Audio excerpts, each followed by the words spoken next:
सभी विद्यार्थियों को नमस्कार, जय हिंद। हमने जो टॉपिक स्टार्ट किया था वो था सॉल्यूशन। और सॉल्यूशन का जो टॉपिक है वो बहुत ही महत्वपूर्ण टॉपिक है। साइंस के अंदर जब भी कोई भी एग्ज़ाम हो, चाहे वो लैब असिस्टेंट का हो, चाहे वो सेकंड ग्रेड का हो, चाहे वो फर्स्ट ग्रेड का हो, या फिर अपर लेवल की कोई भी एग्ज़ाम हो, सब के अंदर क्या है, सॉल्यूशन में से क्वेश्चन डेफिनेट आते ही आते हैं। और किसी सॉल्यूशन की यहाँ पर हम कितने अमाउंट के अंदर सोल्यूट घुला हुआ है वो उसकी क्या होती है, कॉन्सेंट्रेशन होती है। उस कॉन्सेंट्रेशन को हम किस प्रकार से कैलकुलेट करते हैं वो आज हम पढ़ेंगे, जिसका नाम है सांद्रता की इकाइयाँ या units of concentration. Units of concentration क्या है कि कितनी अमाउंट के अंदर कोई सोल्यूट है उस सॉल्यूशन के अंदर घुला हुआ है, वो क्या है, उसकी कॉन्सेंट्रेशन है। कैसे कैलकुलेट करते हैं हम, क्या है, सांद्रता की इकाइयों को दो पार्ट्स में डिवाइड कर लेते हैं। एक तो अपने पास में वेट वाली इकाई, यानी हम कह सकते हैं भार सांद्रता की इकाई, अर्थात हम क्या कहेंगे, यहां पर क्या है, वेट कॉन्सेंट्रेशन यूनिट्स। सेकंड होती है वेट वॉल्यूम कॉन्सेंट्रेशन यूनिट्स, यानी भार आयतन सांद्रता की इकाई। अब देखो, सबसे पहला क्या है, हमारे पास में जो वर्ड लिखा हुआ है वो क्या है, वेट। यानी हम जनरली जो डिस्कशन करते हैं वो बाइनरी सॉल्यूशन की स्टडी करते हैं। बाइनरी का मतलब है द्विअंगी। कौन सा? द्विअंगी सॉल्यूशन की हम क्या करते हैं, स्टडी करते हैं। द्विअंगी का मतलब इसमें क्या है, एक पार्ट क्या है, सोल्यूट है, प्लस एक पार्ट क्या है, सॉल्वेंट है। यानी दोनों मिलकर कितने, सिर्फ दो ही हमारे पास में कंपोनेंट है उस सॉल्यूशन के अंदर, तो उसे हम कहते हैं बाइनरी या द्विअंगी सॉल्यूशन। तो इसमें यहाँ नाम से पता है कि दोनों को दोनों जो सोल्यूट और सॉल्वेंट है या टोटल सॉल्यूशन है, दोनों को किस इकाई में, किस यूनिट से मेजर करेंगे, वेट यूनिट के अंदर मेजर करेंगे। But in case of this, यहाँ पर क्या होगा कि एक यूनिट जो होगी अपने पास में वो होगी किसमें, भार में यानी वेट के अंदर, और दूसरी यूनिट होगी वो किसमें होगी, वॉल्यूम में होगी। हाँ, एक बात ध्यान रखना, यहाँ पर जो क्वेश्चन पूछा जाता है वो क्या है कि कौन सी यूनिट है वो टेम्परेचर से इफेक्ट होती है, कौन सी यूनिट टेम्परेचर से इफेक्टिव नहीं होती है। ये क्वेश्चन काफ़ी बार पूछा जाता है। जैसे अगर आप ध्यान रखना कि कोई इकाई आपके पास में भार वाली इकाई है, वो टेम्परेचर से इफेक्टेड नहीं होती है, हम कह सकते हैं does not affected by temperature. यानी जो भार वाली कॉन्सेंट्रेशन यूनिट्स हैं वो टेम्परेचर से प्रभावित नहीं होती हैं, लेकिन भार आयतन वाली जो यूनिट होती हैं वो क्या होती हैं, अफेक्टेड बाय टेम्परेचर, यानी टेम्परेचर से अफेक्टेड होती हैं। तो होती कौन कौन सी यूनिट्स हैं वो अगर देखें हम इसके अंदर, तो एक तो होता है हमारे पास में प्रतिशत, या हम कहते हैं परसेंटेज। क्या होता है, परसेंटेज यानी प्रतिशत।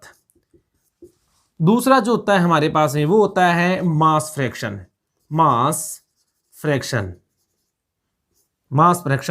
और एक अपने पास में होता है मोल फ्रैक्शन,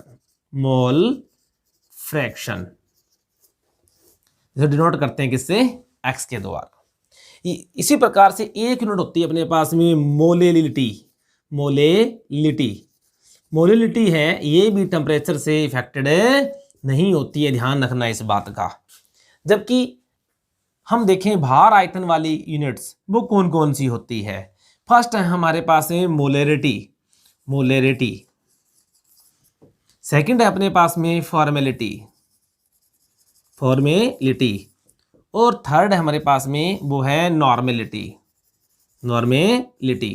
ये जो यूनिट्स हैं ये क्या है, भार आयतन प्रकार की यूनिट है, इसलिए ये टेम्परेचर से प्रभावित होती है। क्यों? क्योंकि टेम्परेचर चेंज के साथ साथ में वॉल्यूम भी चेंज होता है। इस बात को आप ध्यान रखना कि टेम्परेचर चेंज के साथ साथ में वॉल्यूम भी इफेक्टेड होता है, और वॉल्यूम इफेक्टेड होता है तो पर यूनिट के अंदर डिसोल्व अमाउंट ऑफ सोल्यूट क्या हो जाएगी, चेंज हो जाएगी। इट मीन्स वहां पर कॉन्सेंट्रेशन है वो भी क्या हो जाएगी, चेंज हो जाएगी। तो हम कह देंगे ये जो तीनों यूनिट्स हैं वो टेम्परेचर से क्या होती है, अफेक्ट होती है। ये कई बार क्वेश्चन पूछा गया है।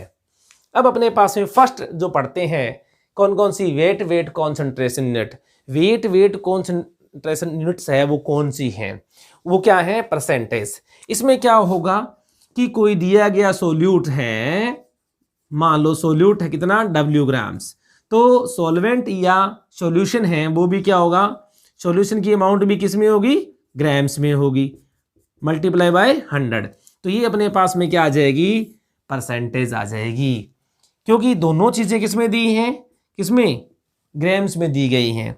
अगर हम दोनों चीजों को किस में ले लें, दोनों को हम वॉल्यूम में ले लें, तो हम क्या लिखेंगे कि दिए गए सब्सटेंस यानी सोल्यूट का वॉल्यूम और इसका भी क्या है, सॉल्यूशन का भी वॉल्यूम, मल्टीप्लाई बाय क्या है, 100। यानी हम क्या कह सकते हैं, परसेंटेज क्या होती है कि 100 ग्राम्स के अंदर 100 ग्राम्स ऑफ सॉल्यूशन में कितनी अमाउंट ऑफ सोल्यूट है वो डिसोल्व है, वो क्या होती है उसकी परसेंटेज। सेकंड अपने पास में मास फ्रैक्शन।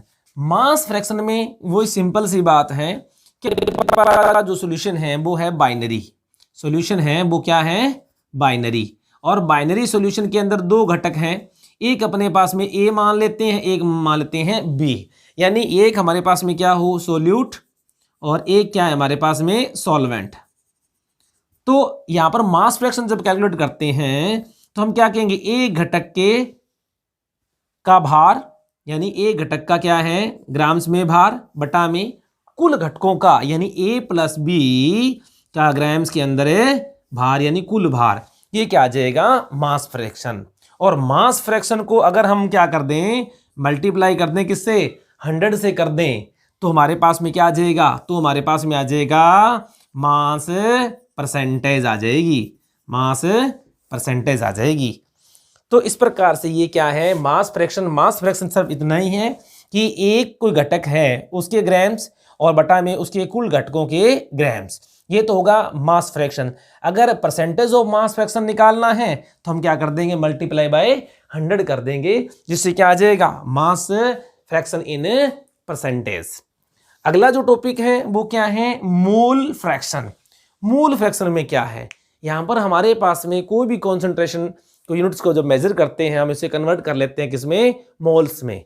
तो मोल्स के अंदर जब कन्वर्ट करके हम कैलकुलेट करते हैं तो वो यूनिट क्या कहलाती है, मोल फ्रैक्शन। तो यहां पर देखिए मोल फ्रैक्शन में क्या है, यानी हम कह सकते हैं बाइनरी जो सॉल्यूशन है उसमें कितने घटक हैं, A और B। अब क्या है, दिए गए A और B को किसमें कन्वर्ट करेंगे, पहले हम मोल्स, किसमें कन्वर्ट करेंगे, मोल्स में कन्वर्ट कर लेंगे। अब हम क्या लिखेंगे, एक घटक के मोलों की संख्या, A के मोल्स अपॉन कुल घटकों के मोलों की संख्या, यानी A और B के मोल्स को हम क्या कहते हैं, मोल फ्रैक्शन कहते हैं। और मोल फ्रैक्शन को किससे लिखते हैं हम, किसके द्वारा, X के द्वारा डिनोट करते हैं। अगर हम किसका निकाल रहे हैं, यहां पर सोल्यूट को लिया है A, तो हम लिख देंगे XA, और अगर हम निकालें किसके लिए, सॉल्वेंट के लिए, तो क्या आ जाएगा, XB equal to B upon AB के मोल्स, यानी B के मोल्स और अपॉन क्या आ जाएगा, A प्लस B के मोल्स। तो इस प्रकार से हमारे पास में क्या आ जाएगा, मोल फ्रैक्शन। और हमेशा ध्यान रखना, वहां पर कई बार क्वेश्चन पूछा जाता है कि मोल फ्रैक्शन के अंदर क्या है, कि मोल फ्रैक्शन है वो क्या होता है, यूनिट होता है, यानी इकाई होता है, यानी XA/XB इक्वल टू क्या होता है, 1 दिया होता है। ध्यान रखना इस बात का, XA और XB क्या होता है, ऑलवेज यूनिट होता है। और सेकेंडली ध्यान रखना ये किस प्रकार की यूनिट है, डायमेंशनल, कौन सी यूनिट है, डायमेंशनल यूनिट है, बाई डायमेंशनल यूनिट है। इस बात का ध्यान रखोगे आप। क्या मोल फ्रैक्शन क्या है, एक तो बाई डायमेंशनल यूनिट है, दूसरी क्या है, ये क्या होता है, ऑलवेज इसकी अमाउंट क्या होती है, किसी सॉल्यूशन के लिए यूनिट होती है, इकाई होती है। अगला जो पॉइंट है वो है मोलिलिटी। मोलिलिटी में क्या है, बात वही कि वही पहले हमारे पास में पता होना चाहिए मोल्स, ठीक है। तो किसी विलेय के मोलों की संख्या डिसॉल्व इनटू 1000 ऑफ ग्राम्स, ये अपने पास में क्या होगी, मोलिलिटी। और मोलिलिटी को शो करते हैं किससे, स्मॉल m से। मोलिलिटी को शो करते हैं किससे? स्मॉल m से। हम क्या लिखेंगे कि विलेय के मोल बटा में विलायक का भार किसमें? ग्राम्स में। इनटू क्या आ जाएगा? 1000। क्या आ जाएगा? इनटू आ जाएगा 1000। ये हमारे पास में क्या आ जाएगी? मोलिलिटी। यानी विलेय के मोलों की संख्या अगर हमारे को पता है और कितने ग्राम के अंदर डिसोल्व है, कितना हमें लेना है पर 1000 ऑफ ग्राम्स में, तो पर 1000 ऑफ ग्राम्स में कितना विलेय के मोल घुले हुए हैं उसे हम कहते हैं मोलिलिटी। और मोलिलिटी है वो टेम्परेचर से इफेक्टेड नहीं होती हैं, इस बात का ध्यान रखना।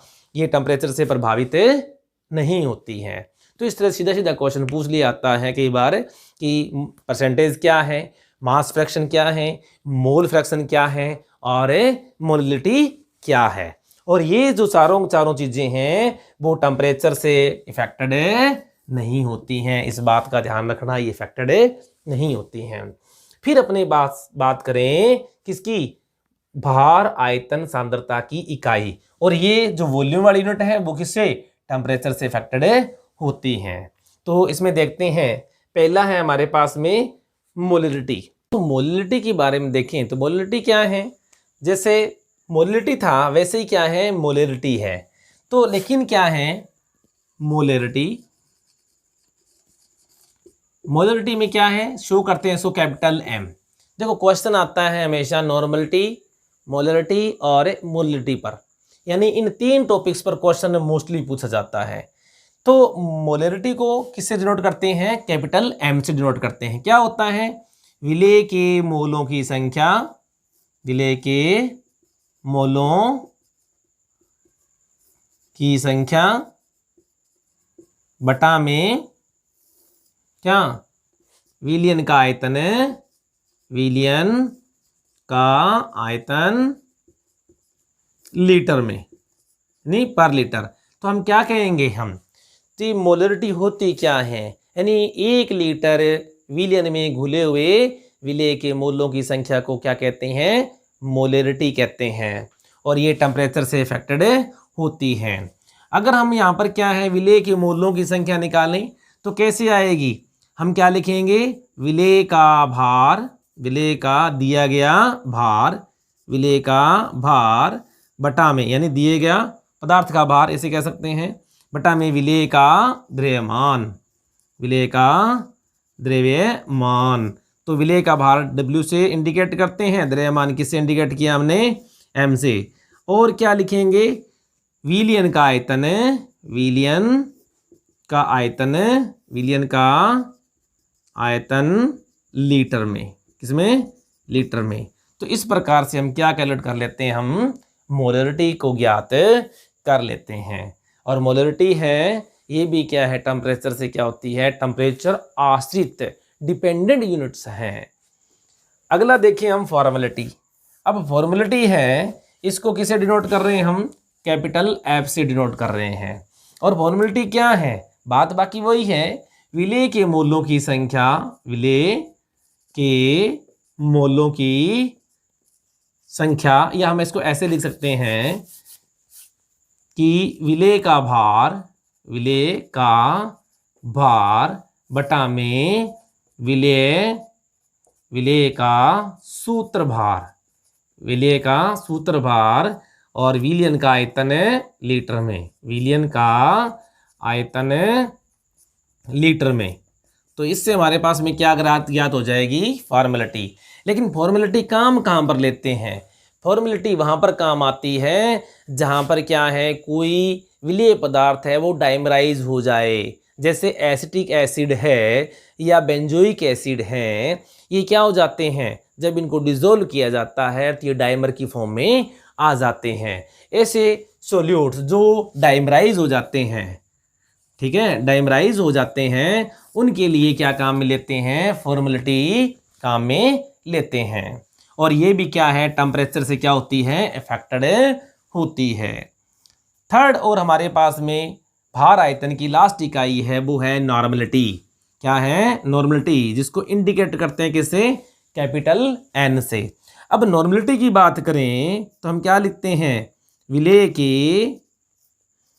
के ग्राम तुल्यांक भार, विलेय के ग्राम तुल्यांक भार बटा में विलयन का आयतन लीटर में। यथार्थ हम क्या कहेंगे, नॉर्मलिटी क्या होती है किसी विलयन की, तो 1 लीटर विलयन में घुले हुए विलेय के ग्राम तुल्यांकों की संख्या को क्या कहते हैं, ग्राम तुल्यांक भारों की संख्या को क्या कहते हैं, नॉर्मलिटी कहते हैं। अब विलेय के ग्राम तुल्यांक भार कैसे ज्ञात करते हैं, देखो विलेय के ग्राम तुल्यांक भार, विलेय के ग्राम तुल्यांक भार को कैसे ज्ञात करते हैं, ये देखो इंपॉर्टेंट बात आती है। इसको ज्ञात करने के लिए विलेय का दिया गया भार यानी कितनी मात्रा दी गई है, भार यानी उसकी मात्रा कितनी दे रखी है, बटा में क्या आ जाएगा, विलेय का तुल्यांकी भार। अब देखो यहां पर विशेष बात आ जाती है कि तुल्यांकी भार क्या होता है। तो तुल्यांकी भार अगर आपको कैलकुलेट करना आता है किसी एसिड के लिए, किसी बेस के लिए, किसी सॉल्ट के लिए, तो आप क्या है इजीली यहां से विलेय के ग्राम तुल्यांक भारों की संख्या को ज्ञात कर सकते हो। और विलेय का ग्राम तुल्यांक भार ज्ञात हो गया, फिर तो अपने पास में क्या है, विलयन का आयतन है लीटर में। तो ये क्या आ जाएगा, विलेय का भार या विलेय की मात्रा अपॉन क्या आ जाएगा, विलेय का तुल्यांकी भार। अब देखो एक छोटी सी बात बताता हूं आपको, किसी विलेय का तुल्यांकी भार कैसे ज्ञात करते हैं, यानी जैसे अपने पास में कोई एसिड है, कोई अम्ल है, उस अम्ल का तुल्यांकी भार ज्ञात करना है। मान लो अपने पास में क्या है, HCl फॉर एग्जांपल है HCl, इसका तुल्यांकी भार ज्ञात करना है। तो तुल्यांकी भार क्या होता है कि इसका जो भार है उसके बटा में उसकी क्या आ जाएगी, क्षारकता। तो हम क्या लिखेंगे कि हम क्या लिखेंगे, अम्ल का भार बटा में क्या आ जाएगा अपने पास में, इसकी क्षारकता आ जाएगी। तो क्षारकता कितनी है यहाँ पर H कितने हैं, इसमें 1 है। तो हम क्या लिखते हैं, अम्ल का भार कितना हो गया इसका 36.5 अपॉन क्या आ जाएगा 1। इस प्रकार से हम क्या कर लेते हैं, अम्ल का तुल्यांकी भार ज्ञात कर लेंगे। अब तुल्यांकी भार ज्ञात हो गया तो पदार्थ कितनी अमाउंट दी गई है वो यहाँ पर लिख देंगे। मान लो 10 ग्राम दिया गया है, 15 ग्राम दिया गया है, 20 ग्राम दिया गया है, कितना भी दिया गया है उस अमाउंट को यहाँ पर अपने रख देंगे और उसके बटा में उसका तुल्यांकी भार रख देंगे। तो अपने पास में क्या आ जाएगा, विलेय के ग्राम तुल्यांक भार आ जाएंगे। और ग्राम तुल्यांक भार को हम क्या है, कितने आयतन में घुला हुआ है उसके अकॉर्डिंग, पर लीटर में कितना घुला हुआ है उसके अनुसार उसकी नॉर्मलिटी को क्या कर लेते हैं, ज्ञात कर लेते हैं। तो नॉर्मलिटी ज्ञात करने के लिए अगर आपके पास में क्षार दिया हो तो कैसे ज्ञात करोगे, तो क्षार का द्रव्यमान बटा में क्या है, उसकी अम्लता कितनी है, मान लो आपके पास में एग्जाम्पल है NaOH का दे रखा है। तो NaOH के अंदर बात करें तो OH कितने इसमें 1 है और NaOH का भार कितना आता है 40 बटा में क्या आ जाएगा 1। तो इसका तुल्यांकी भार कितना आ जाएगा क्षार के लिए, कितना आ जाएगा 40। इसी प्रकार से कोई सोल्ट दे रखा है आपके पास में, जैसे अगर हम सोल्ट की बात करें कि कोई सोल्ट दे रखा है और उस सोल्ट का क्या ज्ञात करना है आपको, तुल्यांकी भार ज्ञात करना है। तो तुल्यांकी भार ज्ञात करने के लिए सोल्ट का क्या करोगे आप कि उस सोल्ट का टोटल भार यानी द्रव्यमान कितना है, तो सोल्ट का द्रव्यमान बटा में उसके एक आयन पर कुल कितना चार्ज है, आवेश है, उसको हम इसके बटा में लिख देते हैं। तो क्या आ जाएगा, सोल्ट का तुल्यांकी भार ज्ञात हो जाएगा। और तुल्यांकी भार एक बार ज्ञात हो गया, उसके बाद में क्या है, किसी पदार्थ के दिए गए ग्रामों को तुल्यांकी भार से डिवाइड कर लेंगे तो उसका ग्राम तुल्यांक आ जाएंगे। रो पर लीटर में कितना घुला हुआ है वो उसकी क्या ज्ञात हो जाएगी, नॉर्मलिटी। और नॉर्मलिटी भी ध्यान रखना, नॉर्मलिटी भी क्या होती है, टेम्परेचर से क्या होती है, प्रभावित होती है। टेम्परेचर से क्या होती है, प्रभावित होती है। इस बात का ध्यान रखना, यदि आपके पास में किसी पदार्थ का कोई पदार्थ है उसका अणुभार, कोई पदार्थ है उसका अणुभार बराबर किसके हो, तुल्यांकी भार। दोनों क्या हों, बराबर हों, दोनों क्या हों, बराबर हों। यदि किसी पदार्थ के लिए अणुभार और तुल्यांकी भार दोनों बराबर हैं तो उस पदार्थ के लिए मोलरिटी यानी मोलरता, नॉर्मलिटी और फॉर्मेलिटी तीनों क्या रहेंगे, सही बराबर होंगे। तो ये थी सांद्रता की इकाइयाँ जिनके बारे में हमने क्या है स्टडी की। मुझे आशा है कि आप लोगों को टॉपिक पसंद आया है, और पसंद आए तो लाइक शेयर जरूर करना। बाकी जो जिनके न्यूमेरिकल जो प्रॉब्लम्स हैं उनको हम 1 बाय 1 डिस्कस करेंगे, वो किस में टेस्ट सीरीज़ के अंदर डिस्कस करेंगे। Thank you.